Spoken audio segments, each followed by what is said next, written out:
Ok amici, buonasera. Questa sera vi farò vedere come realizzare un orologio in 3D con Vetric Aspire, la versione 10.5, per una macchina CNC, diciamo da hobbistica, una 318, una 320, va bene, qualunque tipo, va bene per qualunque tipo di macchina, però io mi rivolgo principalmente agli hobbisti.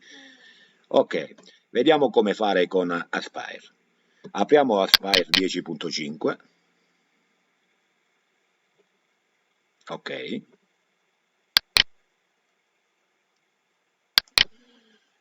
ok, creiamo nuovo file, clicchiamo su crea nuovo file. Allora abbiamo titolo di lavoro, questo riquadro. Possiamo lavorare su un lato del materiale, su due lati o in senso rotatorio se abbiamo il quinto asse. Noi in questo caso lavoreremo su un solo lato del nostro materiale. Quindi clicchiamo su un lato del materiale. Dimensioni del lavoro. Decidiamo che dimensione dovrà avere il nostro lavoro, in modo particolare il nostro materiale, perché possiamo mettere anche un materiale 30x30 cm, 30x30, e poi possiamo fare un pezzo anche più piccolo, più grande no, perché il nostro materiale è 30 cm x 30 cm. Ok, io ho imposto qui in millimetri, 300 mm per 300 mm, 20 è lo spessore del nostro materiale. Posizione dello zero macchina. Per zero macchina si intende la punta della nostra macchina, se posizionarla sul materiale o sul piano della macchina. In questo caso io preferisco la superficie del materiale. Cliccando su superficie materiale. Poi abbiamo la posizione di riferimento. Qui si intende per posizione di riferimento dove il nostro utensile sul piano di lavoro andrà a iniziare il lavoro, e possiamo scegliere i vari angoli oppure nella posizione centrale. Io preferisco sempre di fronte a sinistra. La risoluzione, io uso standard la più veloce perché non c'è un computer che permette, altrimenti andate nella versione più lenta. L'aspetto sarà quello del nostro materiale visibile sullo schermo del PC. Io preferisco il pino perché mi piace, quindi metto pino e gli do l'ok. Una volta dato l'ok, questo è il nostro materiale che vediamo sul monitor in 2D. Andiamo su vista 3D e abbiamo il nostro materiale in 3D. Come vedete dovrebbe essere pino più o meno, va bene. Comunque questa è la visione 3D. Andiamo in modellazione. Qui naturalmente in disegno potete disegnare, fare delle script, potete fare un po' di tutto. In altri video vi mostrerò quello che si può fare. Per adesso andiamo nella modellazione 3D. Clicchiamo su modellazione, andiamo nella cartella sopra, importo un componente o un modello 3D. In questo caso, come vi ho detto, io ho già un disegno 3D già preparatomi prima, ci clicco sopra, lo vado ad aprire, Harley, clock, orologio. Ok, ed ecco qua il nostro disegno in 3D. Cosa succede? Il nostro piano attualmente è di 300 mm per 300 mm per 20 mm di spessore. Il disegno che avevo fatto in precedenza era di 100, come si vede qui in basso a sinistra, 174 mm.55 per 174.45 per 8 mm di spessore. Cosa facciamo? Prendiamo la misura più grande perché io voglio sfruttare tutto il materiale, quindi mettiamo 300 mm. In automatico sopra mi è passata a 299,828 la 6x, quindi ha proporzionato in base al materiale che ho. Adesso tolgo la spunta sul blocco a rapporto e vado a mettere in 13 mm e 75, vado a mettere 20 mm perché è il nostro materiale, perché io voglio che l'utensile poi si mangerà tutto il materiale, tutto il contorno del disegno. Quindi faccio su applica. Come vedete non è centrato al modello, questo è il nostro materiale, questo è il nostro disegno, quindi centra modello.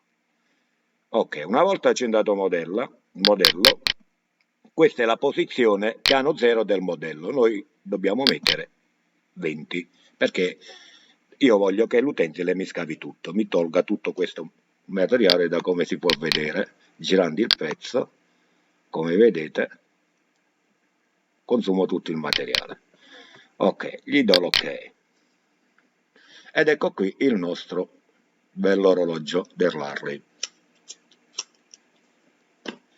Come vedete, ingrandiamo, la rifinitura non è proprio delle migliori, quindi cosa possiamo fare? Andiamo in alto a sinistra, applica filtro di levigatura ai componenti selezionati, ci clicco sopra e qui abbiamo un cursore minimo e massimo. Noi piano piano, un pochino alla volta, muoviamo il cursore e vediamo un po' come cambierà il nostro orologio. Una volta raggiunta la levigatura desiderata, in questo caso va benissimo, eseguiamo la levigatura. Ok, ed è fatta la levigatura. Possiamo chiudere adesso la schermata. Adesso andiamo in percorsi utensile, in alto a destra. Andiamo in sgrossatura. Per velocizzare il tempo di lavorazione, noi faremo sgrossatura con un utensile più grande e con una punta abbastanza grande da togliere più materiale possibile, e poi utilizzeremo un'altra punta molto stretta davanti, un utensile sferico va benissimo, un 0,5 va benissimo, per fare la nostra rifinitura, così che facciamo in modo che anche i nostri numeri sull'orologio si vedano per bene.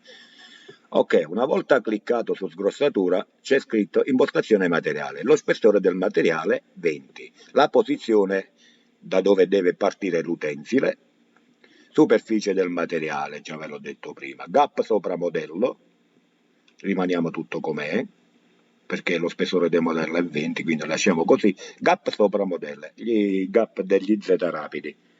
Significa quando l'utente va a fare la prima passata, di quando si deve alzare per andare velocemente a fare l'altra passata. Noi mettiamo 5 mm, va benissimo per tutte e due. Scendiamo sotto e abbiamo la posizione centrale iniziale 00 e gap sopra il materiale 20. Cioè l'utente ogni volta che fa una passata si alza di 20 mm e va a riprendere l'altra passata. E gli diamo l'ok. Ok, qua possiamo scegliere adesso tra contorno modello. Se metto controllo modello, l'utente mi scaverà solo intorno all'orologio e mi rimarrà tutto questo materiale. Quindi poi dovrei fare un intaglio con dei vettori, creare dei vettori per fare l'intaglio. Ma noi, onde evitare questo, mettiamo contorno materiale, così toglierà tutto questo materiale qui. Offsite di contorno possiamo rimanere 0,5, significa che la punta uscirà fuori dal materiale di 0,5 mm e va bene così, quindi possiamo rimanere benissimamente così.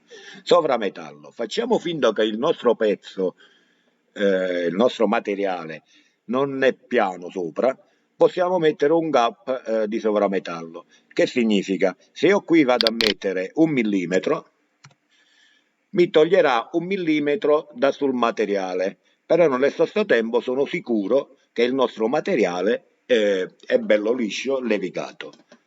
Naturalmente se il materiale è molto più con dei dislivelli esagerati possiamo aumentare 2-3 millimetri senza problema. Naturalmente in proporzione si ridurrà anche l'incavatura del nostro orologio. Io siccome ce l'ho levigato metto 0. Ok, strategia di sgrossatura significa raster e livello Z, come vedete cambia. Con il livello Z l'utensile farà questo percorso qua, come potete vedere dal mouse. Con il raster andrà per zone. Io rimango raster e possiamo scegliere lungo X o lungo Y. E io rimango così comunque, è indifferente. Ok, selettore manuale per adesso questo non ci interessa, ve lo spiegherò in un altro video. E facciamo calcolo. In questo momento abbiamo creato la nostra sgrossatura 3D. Possiamo vedere in automatico, il software vi fa vedere, vi porta nella schermata per vedere l'anteprima. Sgrossatura 3D, questo è il nostro file, guardiamo l'anteprima. Naturalmente qua possiamo velocizzarla e rallentarla. Io ve la faccio vedere un po' piano per vedere fisicamente come andrà sulla macchina il nostro utensile.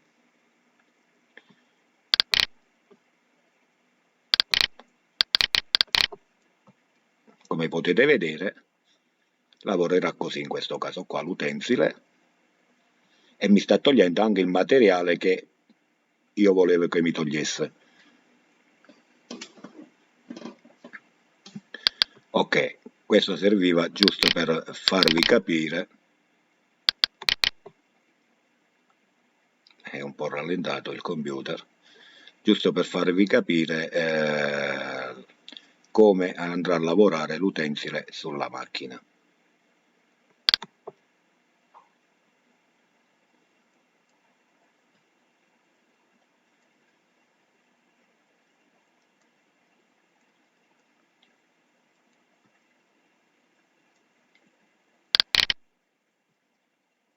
Ok, andiamo in velocizziamo un po',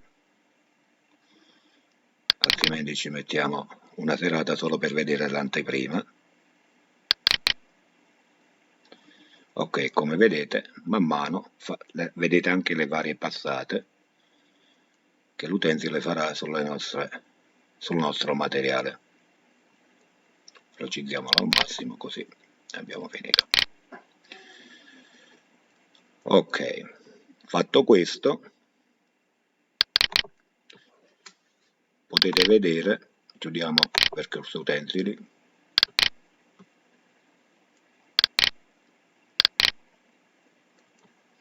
guardiamo il nostro materiale,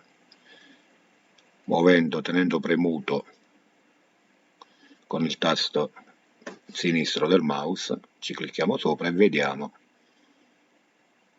come sta avvenendo il nostro pezzo. Come vedete i numeri qui non sono ancora ben visibili, quindi c'è bisogno di una sgrossatura perché noi abbiamo usato un utensile da 6 mm. Giustamente prima non vi ho fatto vedere come scegliere l'utensile, però adesso vi farò vedere come scegliere l'utensile di finitura.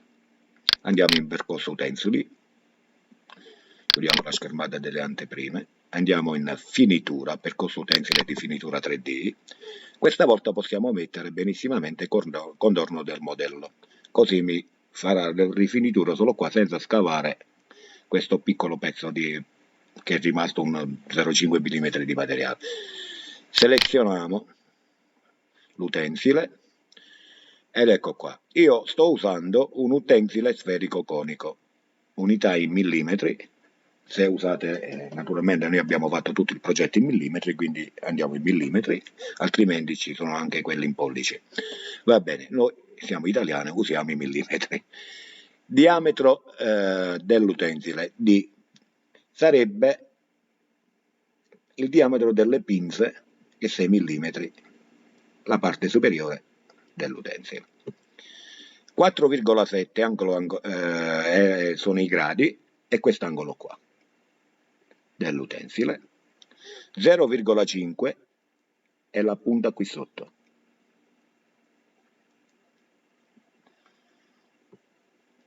E le scanalature, perché il mio utensile ha 2 punte. Se ha 3 scanalature mettete 3, dipende dall'utensile. Io sto usando un utensile conico sferico, questo è un utensile di incisione perché l'immagine ce la fa vedere così, ma non cambia comunque. Profondità di passata, ogni passata la farà di 0,6 mm. Siccome è una rifinitura non voglio esagerare, già 0,6 è abbastanza avanti. Passo laterale, ciò significa ogni volta che l'utensile farà questo percorso andrà a riprendere una parte di materiale che aveva già fresato, così la rifinitura è molto meglio. Io ho messo 20%, potete anche aumentare un poco. Passo laterale di svuotatura è la stessa cosa. Velocità del mandrino. In base al mandrino che avete decidete la velocità. Naturalmente una velocità eccessiva non potrebbe neanche servire, perché facciamo soltanto riscaldare la nostra punta. In base al materiale dovete scegliere, con le prove che farete, la velocità di rotazione del mandrino. Io ho messo 10.000 giri al minuto, io ho un elettromandrino che arriva a 30.000 giri al minuto e non ho messo 10.000. Unità di avanzamento e quanti millimetri fa in un minuto l'utensilo sul materiale. Io ho messo 0,095 l'unità di avanzamento, no? Anzi scusate, ho messo 1.900, cioè farà 1.900 millimetri in un minuto. È già molto veloce, però io ho una macchina abbastanza con prestazioni abbastanza elevate. Quindi voi, se avete una macchina più piccola, la velocità la metterete in base alla vostra macchina. È uguale, vale per la velocità di affondamento. Quindi facciamo seleziona. Off-site e raster è sempre lo stesso discorso di come lavorerà l'utensile sul materiale. Concordo o discordo? Questo è importantissimo, perché in base al tipo di materiale che abbiamo, decidiamo di scegliere concordo o discorde. Concorde significa che l'utensile girerà intorno al materiale dal lato del taglio dell'utensile. Discorde è quando andrà così, all'incontrario. Io preferisco concorda. Passo laterale rimaniamo com'è, selettore, rimaniamo tutto com'è e facciamo calcola. E stiamo, in questo caso, vedete l'avanzamento, sta calcolando i parametri di rifinitura.